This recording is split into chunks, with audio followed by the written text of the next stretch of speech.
شمیم شال صاحبہ، یہ جو بات کی جاتی ہے کہ پاکستان اور بھارت یہ ٹھیک ہے مذاکرات کریں، آپ نے بھی کہا کہ اس کو دعوت دیں، وہ قبول کرتا ہے نہیں کرتا، لیکن اب کشمیر میں کنسنسس ہے، مقبوضہ کشمیر میں اور آزاد کشمیر میں، کہ کشمیریوں کو بھی اس مذاکرات میں شامل کیا جائے۔ دیکھیے، آل پارٹیز ویت کانفرنس کا پہلے سے یہ موقف ہے کہ یہ دو ملکوں کا کیس نہیں ہے، اس کے سب سے پہلے فریق جو ہے، عام فریق ہے، وہ کشمیری ہے۔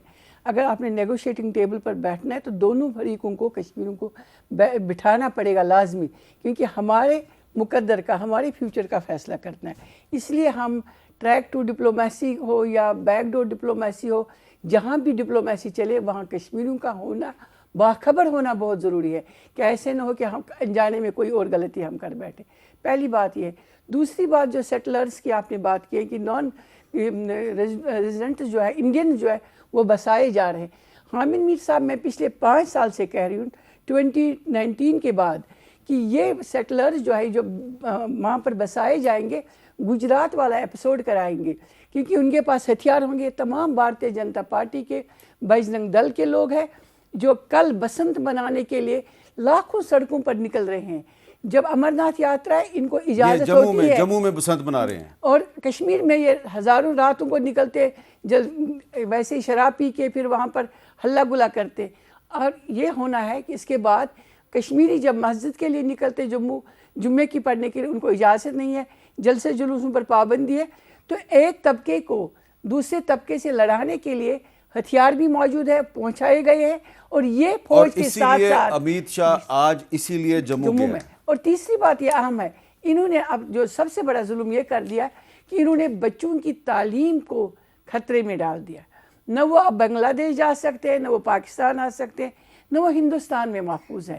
تو اب ہماری جنریشن جو ہے، برہان وانی کے بعد جو پڑھی لکھی قوم تھی ہماری، ڈاکٹر منان تھے، ڈاکٹر جنید تھے، اشرف صحرائی شہید کے بیٹے کا میں تذکرہ کر رہی ہوں، آپ نے ابھی الطاف صاحب تھے جن کے جو شہید ہو گئے جیل میں، ان کو دوائیں نہیں ملی ہے، ان کو دوسرے لوگ جو ہے ان کو وہاں پر اسی طرح عزتیں دے کر شہید کیا جا رہا ہے۔ یہ جو لوگ لاجک اور لیگل بات کرتے تھے، اس کا گلا گھونٹنے کے لیے اب کشمیریوں کو اسرائیل طرز پر ہی سیٹلمنٹ نہیں ہوگی، بچوں کا قتل غارت فیوچر کا قتل ہے۔ اچھا، اس بات کرنے کے لیے کوئی کشمیری بچے گا یہ تجویز ڈاکٹر مصدق ملک صاحب کے ذریعے حکومت تک پہنچانے کی ضرورت ہے کہ قازقستان اور ازبکستان کے پریزیڈنٹس آ رہے ہیں، اور بھی South Asian, Central Asian states کے رہنما جو ہیں، ان کے ساتھ پاکستان کے بڑے اچھے تعلقات ہیں۔ یہ بات تو اٹھائی جائے۔ مقبوضہ کشمیر کے جو اسٹوڈنٹس ہیں، ان کو ان سینٹرل ایشین سٹیٹس کہ میڈیکل کالجز میں اور انجینئرنگ یونیورسٹیوں میں داخلے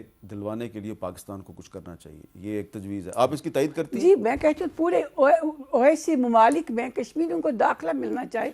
اب کیونکہ جائیں گے کہاں؟ حامد میر صاحب اب کہاں جائیں گے پھر؟ اچھا، اب ایک اور بھی اہم ایشو ہے علی ظفر صاحب، آج کشمیر ڈے تھا، کشمیر کے ساتھ سولیڈرٹی کا مظاہرہ کیا جا رہا تھا۔ ایک پشاور سے بڑی اچھی خبر آئی، اور آج خیبر پختونخوا کے چیف منسٹر جو ہیں سہیل آفریدی صاحب، پروونشل ایپیکس کمیٹی کے اجلاس کی صدارت کی۔ اس میں کور کمانڈر صاحب بھی تھے، آئی جی صاحب بھی تھے، پروونشل کیبنٹ بھی تھی، اور فیصلہ یہ ہوا کہ دہشت گردی کے خلاف ایک مشترکہ حکمت عملی بنائی جائے گی۔ تو کوئی آپ کو لگتا ہے کہ آنے والے دنوں میں اگر آج کشمیر کے ساتھ سولیڈرٹی کے دن پشاور سے ایک اچھی خبر آئی ہے، تو کچھ مزید اچھی خبریں بھی آ سکتی ہیں؟ یہ دیکھیں، آنی بھی چاہیے۔ آپ دیکھیں، ہم بات کر رہے ہیں حامد میر صاحب حقوق کی، کشمیری عوام کے حقوق کی، تو بہت ضروری ہے کہ ہمارے ملک میں بھی جب ہم کسی اور کے لیے کر رہے ہیں کاوش، تو ہمارے ملک میں بھی قانون کی حکمرانی ہونی چاہیے، اور جو آئینی تقاضے ہیں اور قانونی تقاضے ہیں پورے ہونے چاہیے۔ اب اگر دہشت گردی کا ایشو ہے، یہ ایک بڑا نیشنل ایشو ہے، ہمیں پتہ ہے کہ بیرون ملک جو ہمارے جو ممالک ہیں، دشمن ممالک ہیں، وہ ہمارے باہر سے آ کے ٹیررسٹ لے کے اندر آ رہے ہیں، ہمیں سب معلوم ہے، اور ہم اس سے جنگ لڑنا چاہتے ہیں۔ تو بہت ضروری ہے کہ سارے ایک پیج پہ ہوں، ایک ہی صفحے پہ ہوں، ایک ہی جگہ ہوں، ایک ہی اسٹریٹجی ہو، اور اس کے لیے یہ ایک اچھی خوش آئند بات ہے۔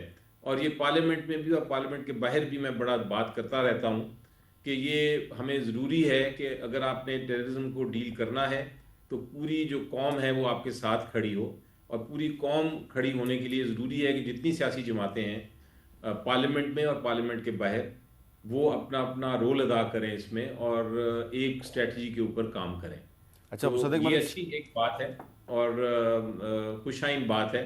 اس کے ساتھ ساتھ میرا خیال ہے بہت ضروری ہے ہم یہ سمجھیں کہ جو کشمیری عوام ہے ان کا سب سے بڑی طاقت ان کا حوصلہ ہے، اور ہمارے اوپر ایک ذمہ داری ہے کہ ہم اس حوصلے کے ساتھ ساتھ اس کو اجاگر کریں پوری دنیا میں. اور یہ جو ریجنل جس طرح آپ نے قازقستان، ازبکستان، ترکی، باقی ممالک کی بات کی، ہم ان کے فورمز پہ جہاں ہم ان کے ساتھ ٹریٹیز کر رہے ہیں، جہاں ڈیفنس پیکٹس ہو رہے ہیں مختلف ممالک سے، وہاں ہم اس کو بھی ایشو کو ریز کریں. اب ایران کا ایک پیس ٹاک ہو رہی ہے، وہاں اس فورم پہ بھی ہمیں کشمیر کا ایشو ریز کرنا چاہیے.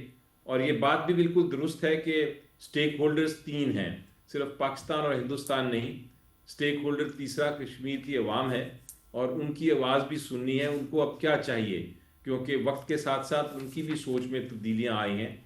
اور آخری بات میں یہ کرنا چاہوں گا، جو بہت اہم بات ہے کہ جو آج تک ہوتا رہا 2019 سے پہلے، تو جو یونائٹڈ نیشن ریزولوشنز تھیں اس کی ہندوستان اور ان کا پارلیمان جو تھا وہ اس کو ایکسیپٹ کرتا رہا، لیکن تاخیر کی، ہاں اس کو ڈیلے کیا، لیکن اس کو کبھی رد نہیں کیا. ٹھیک ہے. جو یونائٹڈ نیشن ریزولوشن تھی کہ پلیبسائٹ ہوگا کشمیر میں، اس کے بعد انہوں نے پہلی بار اپنی جو آئین میں تبدیلی کی اور آئین میں تبدیلی کر کے کشمیر کو حصہ بنایا ہندوستان کا. تو اسٹریٹجی یہی ہے ان کی کہ وہاں بھرپور طریقے سے اپنے لوگ جمع کر دیں، اندر ڈالنا شروع کر دیں، تاکہ کل کو پلیبسائٹ اگر ہوگا بھی تو وہ کہیں گے کہ جناب پلیبسائٹ میں وہ لوگ ہیں جی بھی شامل جو کہ اب سیٹل ہو گئے ہیں کشمیر میں.